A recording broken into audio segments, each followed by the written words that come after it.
आज बात करने वाले हैं हम हमारे नए चैप्टर की। नया चैप्टर है हमारा, वो है बाजार के अन्य स्वरूप। हम मार्केट पढ़ रहे थे, उसके अंदर हमने जो पूर्ण प्रतियोगिता है, परफेक्ट कंपटीशन, वो पढ़ लिया था। परफेक्ट कंपटीशन प्रतियोगिता के आधार पे 3 प्रकार का परफेक्ट कंपटीशन होता है। उसके बाद मोनोपोली होता है यानी एकाधिकार, और उसके बाद होता है अपूर्ण प्रतियोगिता। परफेक्ट कंपटीशन हम पढ़ चुके हैं, तो आज हमारा जो सेकंड होगा वो होगा एकाधिकार, और इस अपूर्ण प्रतियोगिता को हम पढ़ेंगे नेक्स्ट लेक्चर में, ठीक है ना। तो एकाधिकार, इसके जैसे नाम से आपको पता चल रहा है, एकाधिकार यानी एक का अधिकार, यानी मार्केट में केवल एक ही उत्पादक होता है, एक ही विक्रेता होता है, ठीक है ना। आप उसको उत्पादक भी कह सकते हो, विक्रेता भी कह सकते हो, या उसको फर्म भी कह सकते हो, ठीक है ना। तो वही उत्पादन करता है, और उत्पादन क्योंकि वही करता है, तो जो उत्पादन की जो सप्लाई होती है, जो प्रोडक्शन की जो सप्लाई होती है प्रोडक्शन की, उस पर पूरा अधिकार किसका होता है, पूरा कंट्रोल किसका होता है, उसी विक्रेता का होता है, ठीक है ना। इसलिए इस मार्केट को बोलते हैं एकाधिकार बाजार। क्या बोलते हैं? एकाधिकार बाजार। तो यहां जैसे मैंने लिख रखा है कि वह स्थिति, बाजार की वह स्थिति जब केवल एक विक्रेता, यानी ये मेन चीज आपको याद रखनी है, एक विक्रेता और ऐसी वस्तु का उत्पादन हो जिसकी निकट स्थानापन्न वस्तु ना हो, ठीक है ना। निकट स्थानापन्न वस्तु ना हो, इसका मतलब क्या होता है? इसका मतलब ये कि वो जो बंदा जो वस्तु बेच रहा है, वो वस्तु, उसकी जैसी वस्तु आसपास कहीं और ना मिले, यानी उसकी जैसी वस्तु जिसको हम उसके स्थान पर प्रतिस्थापित कर सके वो नहीं मिले, वो वस्तु कहलाती है निकट स्थानापन्न। तो निकट स्थानापन्न वस्तु ना हो, केवल एक विक्रेता हो और पूर्ति पर उसका पूरा अधिकार हो, वो कहलाता है एकाधिकार बाजार। यहाँ पर बहुत सारी 2-3 डेफिनेशन भी आप याद कर सकते हो एकाधिकार बाजार की। उसमें एक मेन डेफिनेशन है, वो है लर्नर की। लर्नर ने क्या कहा कि वह उत्पादक या वह विक्रेता जिसकी वस्तु का मांग वक्र गिरता हुआ यानी इस तरीके का हो, वो कहलाता है कौन सा बाजार? मोनोपोली मार्केट यानी एकाधिकार बाजार, ठीक है ना। तो अब एकाधिकार बाजार क्या हुआ, ये आप समझ गए। मांग वक्र गिरता हुआ क्यों होता है, ये अभी हम देखने वाले हैं, ठीक है ना। वो अभी मैं आपको बता दूंगा। वो इसलिए होता है, उसका मेन कारण ये होता है क्योंकि कीमत में कमी कर अगर उससे ज्यादा मात्रा बेचनी है तो वो कीमत में कमी करके ज्यादा मात्राएं जो है वो बेचेगा, और अभी हम देखेंगे, ठीक है ना। अब चलते हैं हम विशेषताओं पर। जैसे हमने पूर्ण प्रतियोगिता की विशेषता देखी थी, वैसे ही यहाँ पर एकाधिकार की भी विशेषता है। एकाधिकार की विशेषताएं क्या होती है? इसकी विशेषताओं में पहली विशेषता तो इसी के अर्थ से आ रही है, एक विक्रेता, यानी एक विक्रेता एक उत्पादक होता है, ठीक है ना। दूसरी विशेषता, वस्तु की निकट स्थानापन्न वस्तु नहीं होती है। निकट स्थानापन्न अभी मैंने जैसे बताई, जैसे चाय और कॉफी। चाय और कॉफी क्या होती है? चाय के बजाय आप कॉफी काम में ले सकते हो, लेकिन इस मार्केट में आप चाय अगर मिल रही है तो और कोई मार्केट नहीं है, और कोई बंदा नहीं है, आपको चाय ही पीनी पड़ेगी, है ना, ठीक है। तेजी लोच जो होती है वो कम होती है। यहाँ पर एक चीज बात ध्यान देना आप, पूर्ण प्रतियोगिता में तेजी लोच 0 होती है और यहाँ पर तेजी लोच कम होती है। क्योंकि तेजी लोच कम क्यों होगी? क्योंकि जो बंदा है उसके अलावा कोई बंदा है ही नहीं, तो तेजी लोच दूसरी जगह वो वस्तु मिलेगी ही नहीं, तो मांग पे डिमांड में ज्यादा फर्क पड़ेगा ही नहीं, तो तेजी लोच कम होती है। फर्म स्वयं उद्योग होती है। पूर्ण प्रतियोगिता में मैंने आपको बताया था कि बहुत सारी फर्में मिलकर उद्योग कहलाती है।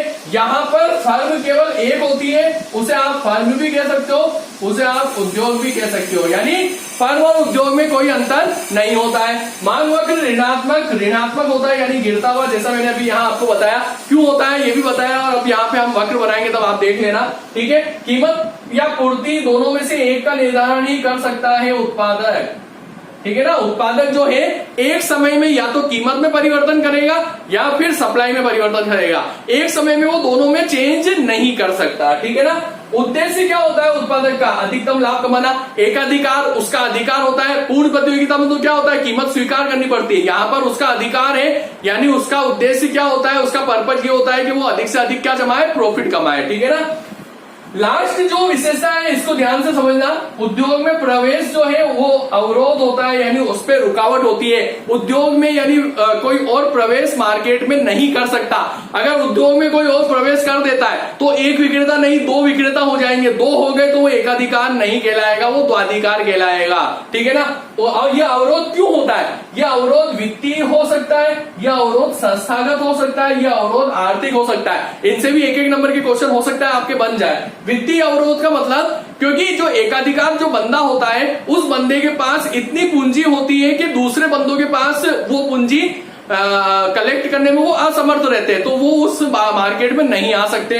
तो वित्तीय अवरोध इस वजह से वो अकेला रह जाता है। इससे पैमाने की जो मितव्ययिता होती है ना, उससे जो उत्पादन के बढ़ते प्रतिफल है वो हासिल होते हैं एकाधिकार को। अगर कोई दूसरा बंदा आएगा तो उसे कम लागत नहीं मिलेगी, ठीक है ना।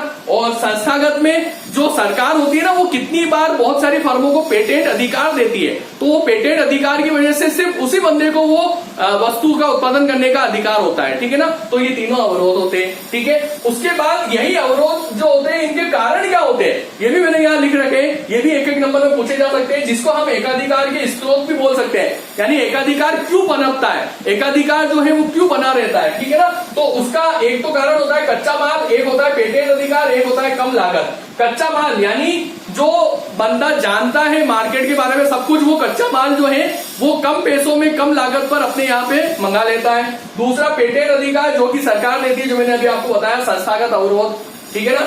तीसरा कम लागत यानी कि आर्थिक अवरोध, यानी कम लागत यानी पैमाने की मितव्ययता के कारण उसकी लागत क्या आती है, कम आती है, तो इस वजह से एकाधिकार जो है वो पनपता है, ठीक है ना। और इन्हीं कारणों की वजह से जो दूसरा बंदा है, विक्रेता है, वो नहीं आ सकता, ठीक है ना। तो ये आप समझ गए। अब जो एकाधिकार है वो अधिकतम लाभ कमाने का प्रयास करता है। यहाँ एक चीज बता देता हूं, अल्पकाल में एकाधिकार को भी तीनों प्रकार के लाभ होंगे, सामान्य लाभ, अतिरिक्त लाभ और हानि, जैसे पूर्ण प्रतियोगिता में होता है। लेकिन दीर्घकाल में पूर्ण प्रतियोगिता में सामान्य लाभ होता है, जबकि यहाँ पर दीर्घकाल में वो अतिरिक्त लाभ कमाएगा, क्योंकि नई फर्में बाजार में आ नहीं सकती, अवरोध होता है इसलिए, और पुरानी फर्म छोड़ के जा नहीं सकती क्योंकि वो खुद चला जाएगा, तो एकाधिकार की स्थिति नहीं रहेगी। यानी लाभ अधिकतम। उसके अलावा लाभ अधिक करने के लिए वो एक चीज और अपनाता है, उसको कहते हैं हम कीमत विभेद। यानी एक ही वस्तु को, कीमत विभेद का मतलब होता है एक ही वस्तु को भिन्न भिन्न व्यक्तियों को अलग अलग दामों पर बेचना।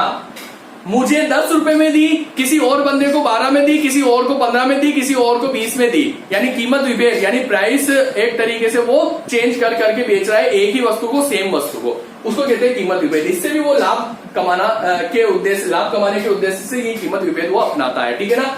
तीसरी चीज आती है हमारी, जो मेन चीज है वो है एआर और एमआर वक्र। ये मैं आपको पहले लेक्चर में बता चुका हूं कैसा होता है वक्र, लेकिन यहाँ पर और समझ लेते हैं। जो इसमें जो है, अभी मैंने आपको बताया कीमत में कमी करके वो अधिक से अधिक मात्राएं बेचता है। तो कीमत फॉर एग्जांपल मान लो उसकी जो मात्रा है, क्योंकि मात्रा और इसको हम कीमत को मल्टीप्लाई करेंगे तभी हमारा टीआर या एमआर आएगा, ठीक है ना। तो मात्रा जो है वो हम लोग मान लो या मान लेते हैं या कीमत मान लेते हैं, या टीआर, यहाँ एमआर और यहाँ एआर, ठीक है ना। ये सारी चीजें हमारी निकल जाएगी। प्राइस मान लो, क्वांटिटी मान लो 0, फिर 1 2 3 4 5 6 7 8, इस तरीके से वो बढ़ाता है, ठीक है ना।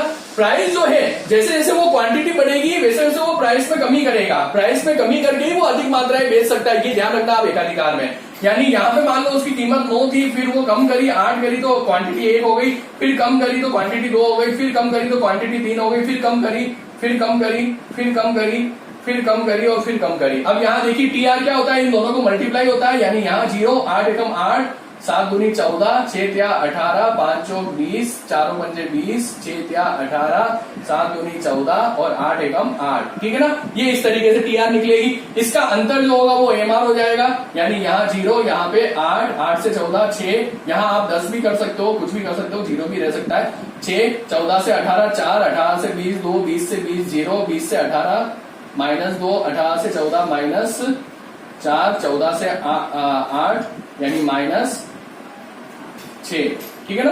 तो यहाँ पे इसके बाद ये ऋणात्मक हो जाती है एमआर, और एआर कैसे निकालेंगे, इस टीआर में आप क्वांटिटी का भाग देंगे, यहाँ 0, 8 में 1 का 8, ठीक है ना, और फिर 14 में 2 का 7, ठीक है ना। इस तरीके से आपके निकल जाएगा 0, 8, 7, फिर 18 में 3 का यानी 6, फिर 20 में 4 का यानी 5, और फिर 20 में 5 का यानी 4, और फिर इस तरीके से आप सारा निकाल देंगे नीचे, ठीक है। ये एआर एमआर निकल गए। अब आप इस एमआर और एआर, मेन ये मायने रखता है आपका कैसे होता है टीआर और टीसी से संतुलन, वो हम देख चुके हैं। एमआर एमसी से कैसा होता है वो भी हम देख चुके हैं। अब एमआर और एआर जो बनेगा कैसे, वो कैसे बनेगा, एमआर जो है वो भी ऋणात्मक बनेगा। जैसे यहाँ पे मैं आपको बता देता हूँ, ये मैं मिटा देता हूँ, आपने देख ही लिया होगा, कर ही लिया होगा इसको, ठीक है ना।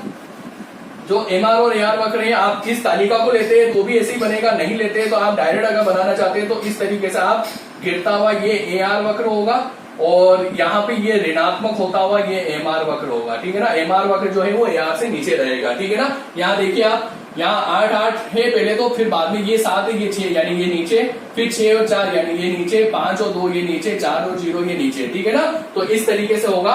और यहाँ पर अगर इसके बाद यहाँ पे ये 0 है, इसके बाद यहाँ तक ये धनात्मक है, फिर यहाँ से ए आर के बाद ये ऋणात्मक हो जाता है, तो ये ए आर और एम आर वक्र कहलाते हैं, और इस तरीके से ए आर एम आर वक्र कहलाता है, ठीक है ना।